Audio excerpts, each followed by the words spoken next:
Hay promesas que parecen imposibles y hay pruebas en nuestra vida que parecen insoportables.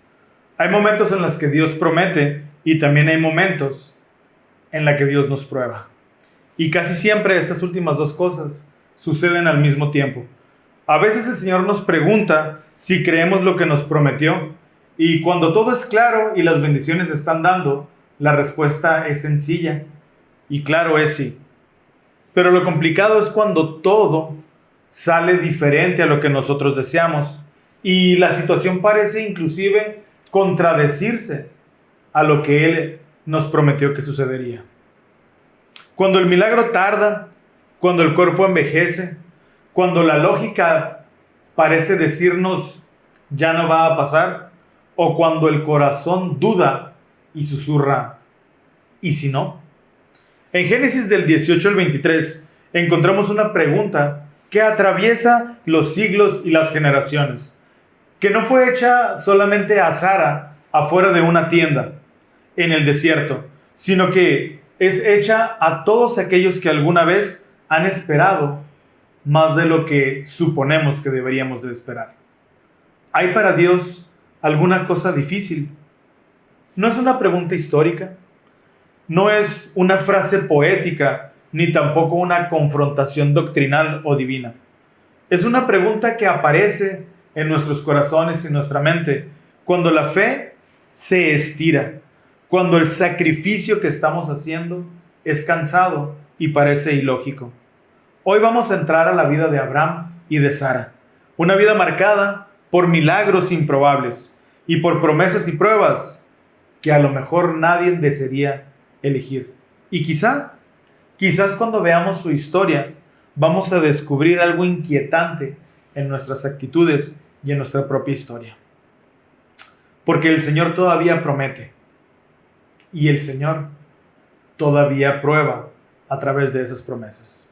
Y cuando nos es duro seguir esperando, cuando creemos que la paciencia llegó a su límite, Él sigue haciendo la misma pregunta. ¿Hay para Dios algo difícil? El Antiguo Testamento, uno de los escritos más antiguos del mundo que también testifica de Jesucristo. Escritura antigua aplicada a tiempos modernos. Estás escuchando Ven, Síguelo. Un enfoque práctico de las Escrituras. La temporada 3. Hermanos, amigos, bienvenidos a este episodio número 9 que abarca desde Génesis 18 al 23 de la semana del 23 de febrero al 1 de marzo, titulado, como bien dijiste, ¿hay para Dios alguna cosa difícil? Y creo, Adrián, yo creo que me he cansado de decir esto. Creo que estas historias son las que más me gustan de la Biblia. Ahora sí. No, hay muchas historias de la Biblia que me gustan, pero de las que más recuerdo de mi niñez es la de Abraham y Sara teniendo a su único hijo, Isaac. Y estas historias me emocionan, ¿no? Sobre todo desde que se les prometido esto, ¿no? El convenio que hacen con Abraham, el Señor, de que tendrá mucha descendencia. Gracias, Adrián. Tendrá mucha descendencia. Y entonces Abraham ya era de 100 años cuando tuvo Isaac y su esposa ya estaba, dice que ya había cesado. Pero vamos a verlo entonces. Adrián, ¿me podrías ayudar a leer Génesis 17, 17, por favor? Génesis 17. Dice, entonces Abraham se postró sobre su rostro y se rió, y dijo en su corazón, a hombre de 100 años ha de nacer hijo, y Sara, ya de 90 años, ha de dar a luz. Qué impresionante, ¿no? Que el Señor haga, como bien dijiste en la introducción, promesas y que la lógica no nos permita creerlo, ¿no? Es difícil, pero para el Señor no hay imposibles. Me gustaría ver, porque dice que Él sonrió, agachando su cabeza y con gozo en el corazón. Pero yo quisiera resaltar lo que Sara hizo cuando se le prometió que tendría un hijo. Y se encuentra en Génesis 18, el 11 y 12 vamos a leer. Nada más, yo, si me lo permites, voy a leer. Dice, y Abraham y Sara eran viejos, entrados en años. A Sara le había cesado ya la costumbre de las mujeres. Se rió pues Sara para sí, diciendo, después que he envejecido, ¿tendré deleite siendo también mi señor ya viejo? Entonces, hay también una risa de por medio, ¿no? A lo mejor una de gozo, pero los ángeles hacen una pregunta. De duda, ¿no? De duda, exacto. Entonces, ¿por qué se ríe tu esposa?, le dijeron a Abraham. Entonces, vamos a ver qué dice en Génesis 18:14, lo que le respondieron los ángeles que le estaban prometiendo a Abraham estas bendiciones. Y dice, ¿hay para Dios alguna cosa difícil? Al tiempo señalado volveré a ti, según el tiempo de la vida, y Sara tendrá un hijo. Eso es lo que les estaba prometiendo el Señor. Y entonces yo escogí como el primer tema del manual, que se titula Dios cumple sus promesas a su propio tiempo. Y Adrián, para poder esperar una promesa hay que tener mucha, mucha fe. Y cuando la creemos imposible, más.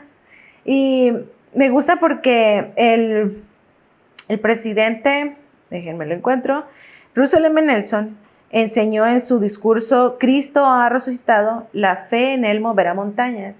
Da unas pautas a seguir muy importantes para nosotros, en el caso de que nos encontremos faltos de fe, ¿no? Este discurso creo que es uno de los favoritos para mí.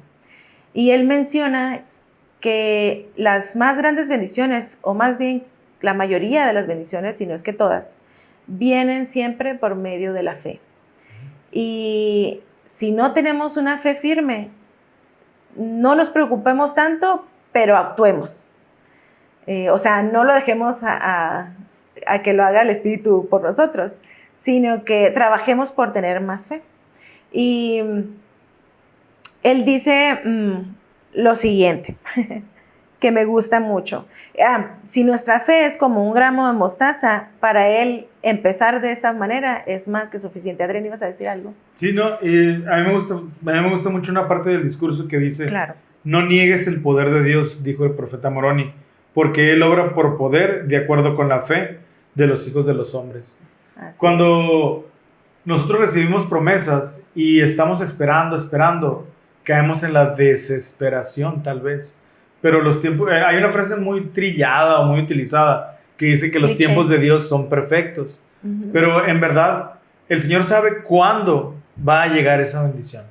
Me gusta pensar que nosotros no tenemos el panorama completo de las cosas, ¿no? Y el Señor sabe por qué pasan las cosas en su momento. Tuvimos una experiencia familiar hace unos meses ya, 2 meses, donde yo no entendía por qué el Señor permitía que alguien me pidiera a mi hijo que se quedara en la ciudad. Y después tuvimos un pequeño accidente donde normalmente viajan mis hijos. Fue la parte más dura que se llevó el golpe, más dañada. Entonces entendí por qué el Señor hace sus cosas. Y eso hizo más que fortalecer mi fe en que el Señor sabe todo y debo de dejarme guiar si Él lo quiere así, ¿no? Porque si bien me cuestioné muchas veces, pero dije yo, si el Señor lo permite y todo se pone, es porque el Señor lo quiere así. Y así era como lo quería el Señor. Pero vamos a entrar de lleno a lo que dice el presidente Nelson. Dice, en primer punto, estudien. Dice que debemos esforzarnos por estudiar con dedicación. Si algo nos está haciendo falta de fe, o nos hace falta fe sobre algún punto de nuestras vidas, busquemos conocer más de ese tema. Segundo punto, elijan creer en Cristo, en Jesucristo. Y algo que no me acuerdo exactamente en qué parte del discurso viene, pero me gusta que nos invita a dejar de escuchar a las personas que están en contra de nuestras creencias, ¿no? O que puedan afectar un poco en nuestra fe. Entonces, busquemos mejor edificar nuestras vidas con personas que edifican también nuestro día a día. Entonces, busquemos creer en el Señor. Tercero, actúen con fe. Aunque no la tengamos, debemos de pensar qué haríamos si tuviéramos más fe. Y entonces eso va a ayudarnos a que podamos desarrollar un poco de fe cada día, aunque no la tengamos al principio. Cuarto, participen de las ordenanzas sagradas dignamente. Entonces debemos esforzarnos, es un trabajo constante, ¿no? Y yo pienso en la Santa Cena. participemos dignamente de la Santa Cena. Hace poco tenía la bendición de platicar con un amigo sobre el arrepentimiento. Y no sé si, creo que ya lo compartí en episodios pasados, pero hablábamos sobre el arrepentimiento, no solo como algo religioso que se nos invita a hacer, sino como una evaluación diaria que podemos hacer en nuestras vidas. Todo el mundo podemos hacer una evaluación en nuestras vidas y ver qué podemos mejorar en ella. Entonces, si nos esforzamos por participar de las ordenanzas sagradas dignamente, estaremos teniendo progreso en nuestras vidas, por lo tanto, invitando al Espíritu a tener más fe en nuestras vidas. Dice, y quinto, pidan ayuda al Padre Celestial en el nombre de Jesucristo. Hermanos, si nosotros nos esforzamos por pedir ayuda al Señor, pues no va a haber ningún imposible para Él, como el título de la clase. El Señor nos puede ayudar a superar cualquier cosa. Te mencionaba como adicional, yo quisiera tocar otro punto de la clase que se titula, va a ser muy rápido, Adrián, te lo prometo, se titula, ya lo estoy por encontrar. Bueno, nada más quiero complementar un poquito. Por favor. Esos 5 puntos que nos dio, que el presidente Nelson platicó, en la parte de casi el final dice, no minimicen la fe que tienen. Así y es. Yo creo que esta es una de las artimañas o herramientas que utiliza Satanás. Quiere hacernos creer que ese conocimiento que tenemos o la fe que tenemos es muy pequeña.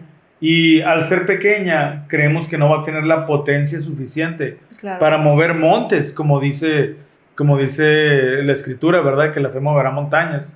Y decimos, no, mi fe es muy pequeña. ¿Y qué sucede cuando creemos que es pequeña nuestra fe? Lo dejamos de intentar. O dejamos de... Tiramos la toalla. Tiramos la toalla. Entonces, es una manera muy, muy eficaz muchas veces de desanimarnos. Entonces, la Escritura dice que la fe puede ser como el grano de mostaza, porque el grano de mostaza es de los más pequeñitos que existen, pero existe. Entonces nuestra fe puede ser chica, pequeña, a lo mejor una fe que pensamos que es prestada, pero si nosotros permitimos, dice Alma, que ese pequeño deseo de creer se siembra en nuestros corazones, puede ser algo maravilloso y extraordinario. Yo sé que aún el Señor Jesucristo mismo creció de gracia en gracia. Es decir, Él siendo hijo de un Dios perfecto, también tuvo que desarrollar esa fe y ese conocimiento. Esa fe y ese conocimiento. Así es, Adrián. Y pues también necesitamos fe para soltar algunas cosas, ¿verdad? En Génesis 19, que abarca los temas de la clase, viene el relato también de Lot y su familia, donde se les pide que salgan de estas ciudades mencionadas por ser pecadoras, ¿verdad?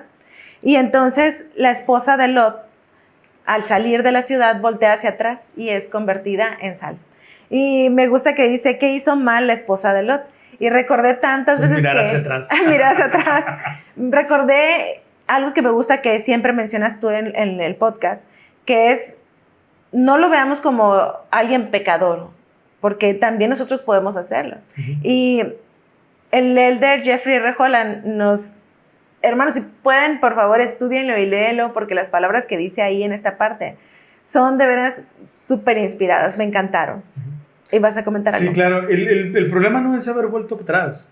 El problema es estar es que la actitud que tenía la esposa de Lot es, sí, voy a hacer lo que me mandaron, pero recriminando que lo tiene que hacer y deseando estar donde estaba. Entonces, mirar hacia atrás es un simbolismo. No dudo que haya sido literal, ¿verdad? Que realmente volteó para atrás. No, sí. Pero es un simbolismo de nuestra actitud en cuanto al arrepentimiento. Porque el ir hacia adelante, tratando de obedecer los mandamientos, debe de ser un arrepentimiento, un corazón quebrantado y un espíritu contrito. Es decir, nos debe de doler haber pecado. Claro. Pero cuando después digo, ay, pero qué padre pecar, eso es lo que está pasando, mirar para atrás. Ajá. Y precisamente eso es a lo que se refiere, Adrián. No es solamente el voltear a ver, es el desear de corazón tener algo que ya pasó y que ya fue. Y es convertida en sal. el tema ese quedó ya claro. Creo que no es simplemente voltear atrás, sino es desear lo que el pasado nos regalaba o nos daba, o el recuerdo de algo que fue, ¿no? Porque ya hemos hecho convenios con el Señor y tenemos que seguir adelante. Y entonces ella es convertida en sal. Yo te preguntaba, Adrián, ¿la sal para qué está usada, refiriéndome en los alimentos? Claro. Bueno, tiene dos usos, ¿verdad? El primero de ellos es para dar sabor, pero específicamente en la época de Abraham se utilizaba para perseverar los alimentos, para conservarlos. Okay. Así es. Y entonces, no sé, no pasan casualidades, pero en la semana recibí un mensaje muy bonito en cuanto a esto, a la esposa de Lot. Y decía que la sal es para preservar. Cuando nosotros estamos volteando para atrás, y creo que no solamente ella se equivocó, todos llegamos a caer en este punto de voltear hacia atrás. ¿Y si hubiera hecho esto? ¿Y si...? O leemos mensajes antiguos, recordando aquel tiempo que pasó, ¿no? Y si hubiera pasado esto, y si hubiera vivido esto, o elegido esto. Entonces el Señor nos pide que vivamos en el futuro. El Señor nos permite hacer convenios con Él. Y entonces, si la sal del pasado nos preserva y nos estanca en ese lugar, no nos está dejando crecer. Un corazón que está dividido entre lo que fue, no puede fácilmente decidirse en lo que va a ser para el futuro. Y entonces no va a haber un progreso en nuestras vidas. Y el Señor es lo que desea, que dejemos atrás. Él ya pagó nuestros pecados, dejemos atrás, dejemos de castigarnos, hermanos. Si hemos cometido pecados antiguos, dejemos de pensar en ellos. Y sigamos adelante con fe en el que el Señor nos va a seguir perdonando si nos esforzamos por cambiar esas conductas que no han sido buenas, ¿no? Pero eso es lo que nos deja la enseñanza de la esposa de Lot. Claro. Tristemente se convirtió en sal, pero qué buena enseñanza nos deja, ¿no? Sí, fíjate, pensando un poquito en lo que acabas de comentar, vino a mi mente cómo el Señor desea que estemos en el presente, anhelosamente viendo el futuro. Y me gustaría poner un ejemplo de un relato que veremos más adelante en el pueblo de Moisés. Cuando vemos hacia atrás como la esposa de Lot, como dices, se nos preserva en el pecado. Y lo hacemos porque anhelamos lo que había atrás y no disfrutamos lo que tenemos hoy porque nos da miedo el futuro. ¿Okay? Pero ¿qué pasaba con el pueblo de Moisés cuando recibían maná? Tenían que comerlo de ese día. Ajá, y no guardar. No podían comerlo de ayer porque se engusanaba.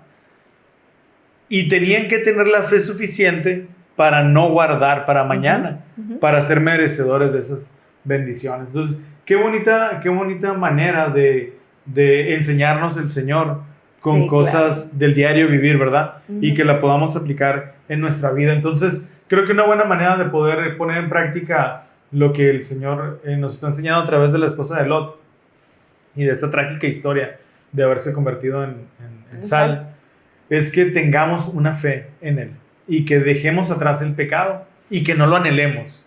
Y que recibamos las bendiciones. Porque lo podemos dejar atrás no volviéndolo a hacer, lo podemos dejar atrás ya no repitiéndolo, pero en nuestro corazón seguir deseando estar ahí. Entonces, eso es convertirse en Creo que las cosas del pasado quedan en nuestra mente para que lo aprendamos y no volvamos a hacerlo. Como un recuerdo y mantener un corazón quebrantado. Exacto. ¿Okay? Sí, muy bien. Bueno, pues yo escogí otra parte de esta lección que contempla Génesis 22, del 1 al 19.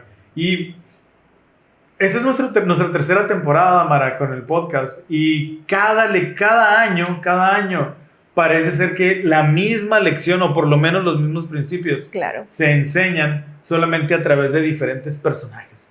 Y esta historia de Abraham con su hijo es un recordatorio muy especial para mí.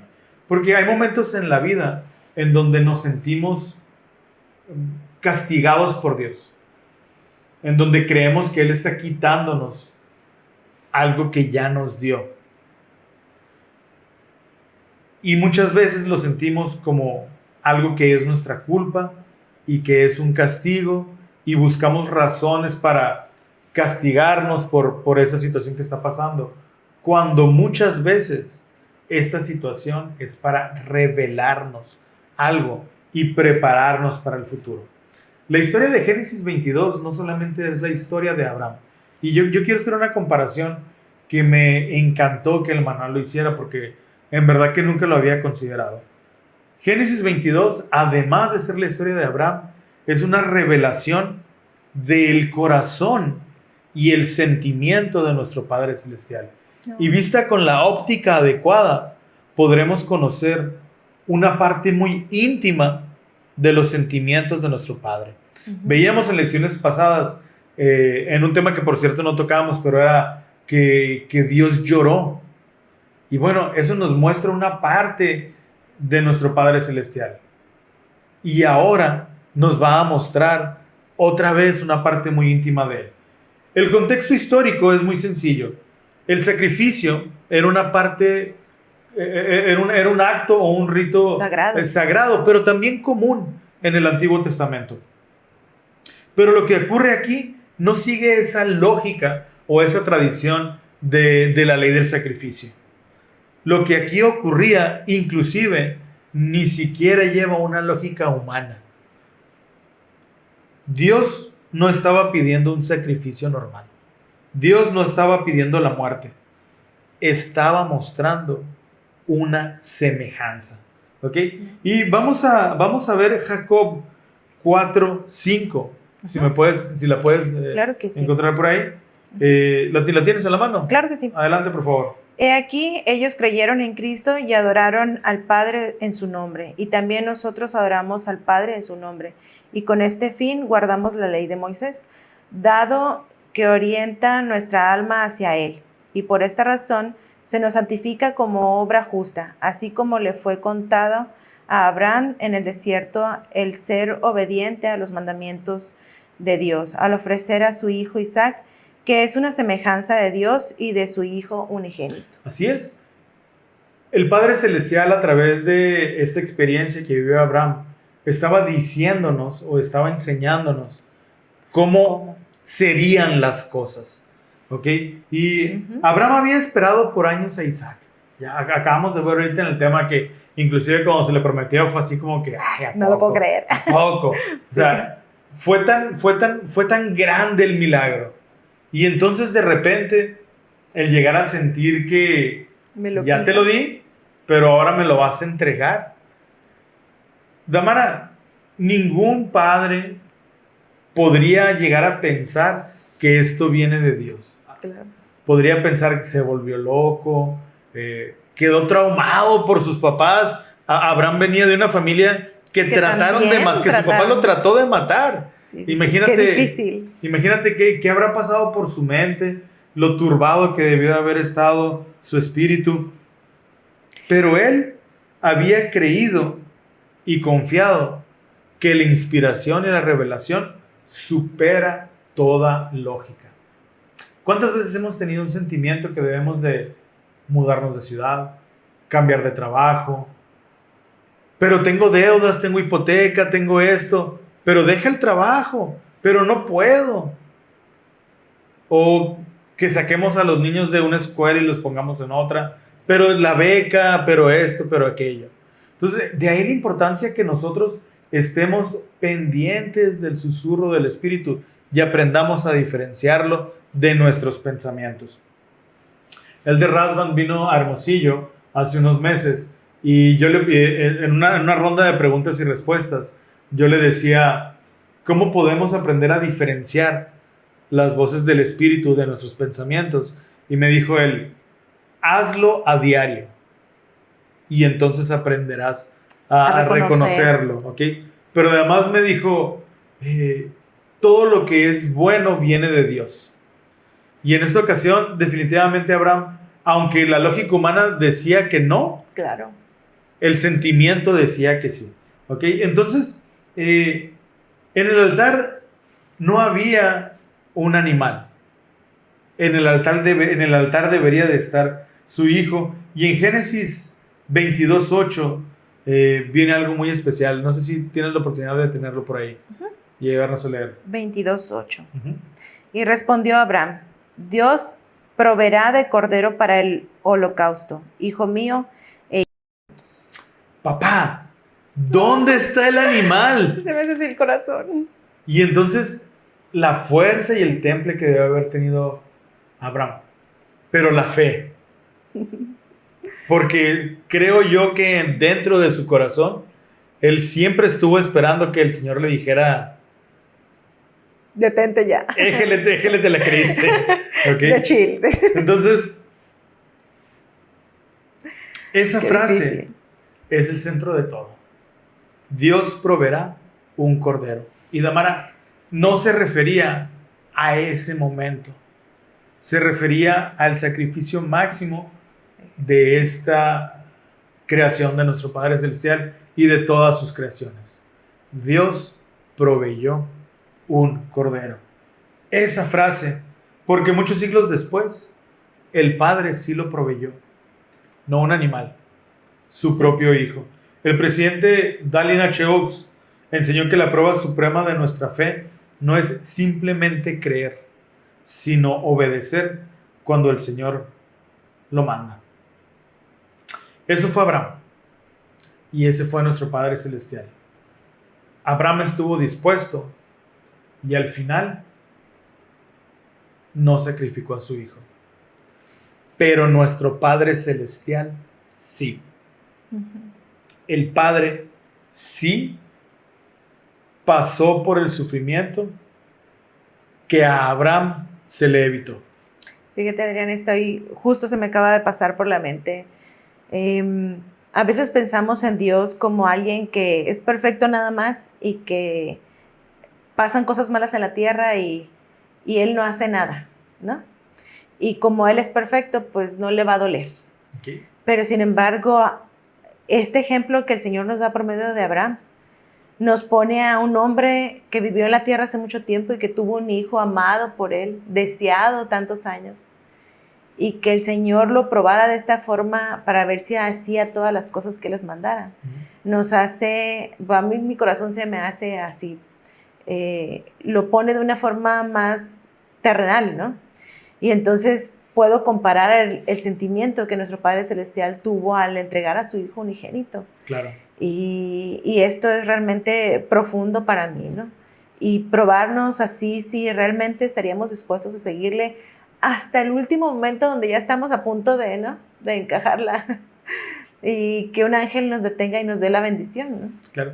¿Y qué es lo que llevó a Abraham a poder llegar hasta ese punto de levantar el puñal?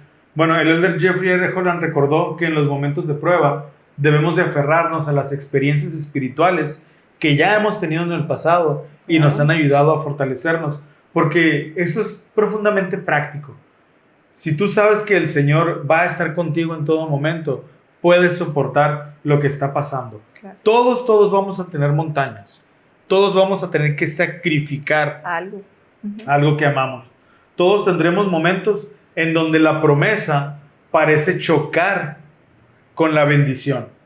Y entonces la pregunta es, ¿qué hacemos con esto en nuestra vida diaria? Y permítanme sugerirle 3 cosas muy concretas. ¿Ok? Lo primero es aprender a identificar a nuestro Isaac. Esto no es simplemente algo dramático. A veces es el orgullo, a veces es nuestro partido favorito, a veces es una relación que necesita un perdón, o también puede ser una decisión incómoda que el Señor nos está mandando que hagamos. Debemos de preguntarnos con honestidad, ¿qué es lo que más me costaría entregar si el Señor me lo pidiera? Nombrarlo es el primer paso para poder confiar en el Señor. Y después, obedecer antes de entenderlo completamente. ¿Okay? Los mandamientos van a llegar, las pruebas van a llegar, y como dijeron por ahí, ¿por qué lo haces? Pues no sé. El Señor me lo ha mandado, ¿verdad? Entonces, Abraham no subió a la montaña con un plan alternativo. No llevaba un chivito por si acaso, ¿verdad? Él iba y siguió el mandamiento. Subió con confianza. Y esto en nuestra vida diaria significa guardar los mandamientos, aun cuando no veamos el beneficio de hacerlo. Pagar diezmo cuando el presupuesto está ajustado, permanecer moralmente limpios cuando todos a nuestro alrededor tal vez no lo estén haciendo, y servir aunque estemos cansados. ¿Okay? Esas tres cosas nos pueden ayudar a ser más obedientes, y ser obedientes va a preceder a la comprensión. ¿Okay? Entonces, recordemos, hermanos, que el Señor ya proveyó de un cordero. Esta no es una promesa del futuro. El Señor ya proveyó de un cordero, y la prueba no es evidencia de abandono. La prueba misma es un reflejo de que el Señor está presente en nuestra vida, en nuestro diario vivir. Es una evidencia de formación. Cuando tengamos un desafío, una enfermedad, una pérdida, una incertidumbre laboral, una decisión difícil, no camines con una alternativa al altar. Camina con la imagen del Cordero. Acéptala y síguela sabiendo que el Señor ya proveyó. Al final ahí va a estar el Cordero. ¿Ok? Y eso cambia la perspectiva. Ahora, Damara, hay una pregunta. ¿Por qué crees que a veces, cuando tenemos una prueba, confundimos esa prueba con castigo? Híjole, está interesante la pregunta. Porque nuestro orgullo no nos deja ver, a lo mejor. ¿Por qué confundimos? Me encanta la respuesta, el orgullo. Las cosas que poseemos realmente son nuestras. O entendemos la ley de consagración. Que todo es del Señor. Exactamente. Y entonces el egoísmo, yo creo muchas veces, nos permite o nos nubla la vista. Dice, híjole, me está pasando esto porque me porté mal o bueno. Okay. Génesis 22, Tamara, no es un relato de terror, ¿verdad? Sí. Es una revelación de amor de nuestro Padre Celestial. Y Abraham descubrió algo en la montaña, algo que nosotros descubriremos también al final de nuestra prueba. Misericordia. Dios nunca quiso quitarle a su hijo, quiso enseñarle y mostrarse y revelarse ante él. Abraham no fue para que Dios le quitara a su hijo, fue a decirle quién era su Dios. Y cuando Abraham estuvo dispuesto a entregarlo todo, Dios mostró que él ya habría de entregar o ha entregado lo máximo. Y lo máximo es Cristo, lo máximo es su expiación. Y quiero decirles a nuestros hermanos que nos están viendo que si hoy tú estás subiendo una montaña, pensando que tendrás que hacer el sacrificio supremo, máximo, entregando todo aquello que tú amas más, y si sientes que algo importante está frente a ti en ese altar, recuerdes esto. El Señor no te pedirá que entregues algo que no tenga un propósito eterno, y nunca te pedirá que hagas algo mayor a lo que Él ya estuvo dispuesto a hacer. La fe no va a eliminar el temblor, la fe no va a quitar los problemas ni las pruebas, pero sostiene el paso. Y al final de cada montaña, si caminamos junto a Él, siempre hay provisión y siempre, siempre habrá gracia. Me encantó, Adrián, me encantó. Es la invitación de este año, sobre todo para nuestros jóvenes, andar con Cristo, Así es. andar con Él y subir nuestras montañas. Subir nuestras montañas con fe. Así Damara, pues gracias por habernos acompañado en este episodio, y queremos invitarte a que puedas comentarnos cuál crees tú que sea la montaña que nuestra juventud tiene que subir, y que pues precisamente nos acompañes con un emoji, el emoji de la montaña. De la montaña, ¿Qué sí. te parece? El excursionista también ahí, tratando de subir. Y un Damara, cordero. Para terminar, nada más quiero compartirles mi testimonio. Quiero decirles que yo sé que Dios vive y que Él es nuestro Padre Celestial. De todos los títulos que Él tiene, mi favorito es mi Padre. Y yo agradezco el sacrificio que Él hizo y el dolor que Él debió de haber sentido al ver a su Hijo Jesucristo para poder salvarnos a todos los demás. Testifico que aunque Cristo es el unigénito y el primogénito del Padre y su Hijo amado, prefirió que todos nosotros tuviéramos la posibilidad de regresar a Él y sacrificó a su Hijo amado.